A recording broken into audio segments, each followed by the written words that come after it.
ভোটের লড়াই যত ঘনিয়ে আসছে, রাজনীতির প্রাণকেন্দ্র ঢাকার রাজপথ ততই উত্তপ্ত হচ্ছে। বিশেষ করে ঢাকা ৮ আসনে, যেখানে মুখোমুখি দুই হেভিওয়েট যোদ্ধা।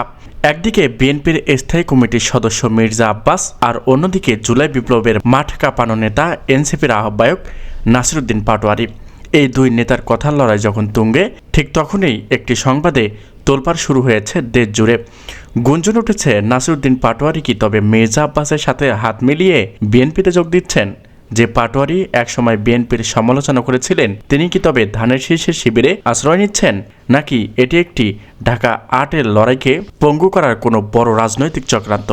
বিস্তারিত থাকছে আজকের এই বিশেষ প্রতিবেদনে। দর্শক, রাজধানীর রমনা, মতিঝিল ও পল্টন এলাকা নিয়ে গঠিত ঢাকা ৮ আসন।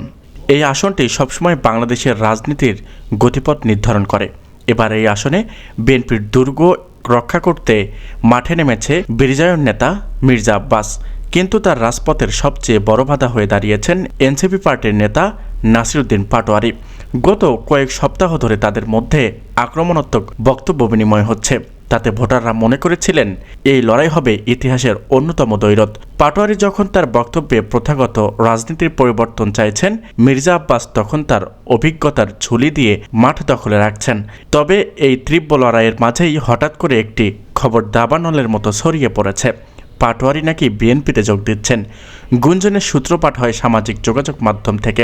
একদল নেটিজেন দাবি শুরু করেছেন, নাসিরুদ্দিন পাটোয়ারি এবং মির্জা আব্বাসের মধ্যে একটি গোপন বৈঠক হয়েছে। সেখানে নাকি পাটোয়ারিকে বিএনপিতে যোগ দেওয়ার অফার দেওয়া হয়েছে এবং তিনি তাতে সায় দিয়েছেন। এমনকি দাবি করা হচ্ছে, এনসিপি নেতা হয়েও তিনি পরোক্ষভাবে মির্জা আব্বাসের জয়ের পথ প্রশস্ত করে দিচ্ছেন। এই খবরে এনসিপির তৃণমূল নেতা ও কর্মীদের মাঝে চাঞ্চল্য সৃষ্টি হয়েছে। তেমনি অস্বস্তিতে পড়েছে বিএনপির একদল সমর্থকও। অনুসন্ধানে দেখা গেছে, নাসিরুদ্দিন পাটোয়ারির বিএনপিতে যোগ দেওয়ার খবরটি এখন নিখোঁজ গুঞ্জন ও অপপ্রচার। এনসিপির উচ্চ পর্যায়ের সূত্র নিশ্চিত করেছে যে নাসিরুদ্দিন পাটোয়ারি তার একতারা প্রতীক নিয়ে ঢাকা ৮ আসনের জয়ের জন্য শেষ মুহূর্ত পর্যন্ত লড়বেন। রাজনৈতিক বিশ্লেষকরা মনে করছে, পাটোয়ারি ক্রমবর্ধমান জনপ্রিয়তা ভীতি হয়ে কোনো পক্ষেই এই গুজব ছড়িয়েছে, যাতে এনসিপির ভোটারদের মনে বিভ্রান্ত তৈরি হয়। পাটোয়ারি নিজেও তার প্রচারণায় স্পষ্ট করেছেন, তিনি কোনো ব্যক্তির সাথে নয়, বরং সিস্টেমের সাথেই লড়ছেন। তাই মির্জা আব্বাসের হাতে হাত মেলানোর খবরটি আসলে নির্বাচনের ময়দান থেকে তাকে মানসিকভাবে সরিয়ে দেওয়ার একটি চাল ছাড়া আর অন্য কিছুই নয়।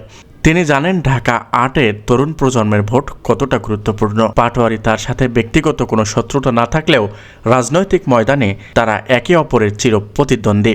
এই ধরনের অপপ্রচার থেকে বিএনপি নিজেদের দূরত্ব বজায় রেখেছে। ভোটারদের মাঝে লড়াইটা হবে অভিজ্ঞ বনাম তরুণের, আর এই লড়াইয়ের ফলাফলেই বদলে দিবে আগামী ঢাকা কার দখলে থাকবে।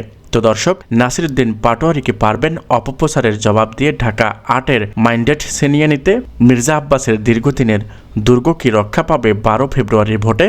আপনি কি মনে করেন, এই দুই নেতার লড়াইয়ের পাল্লা কার ভারী?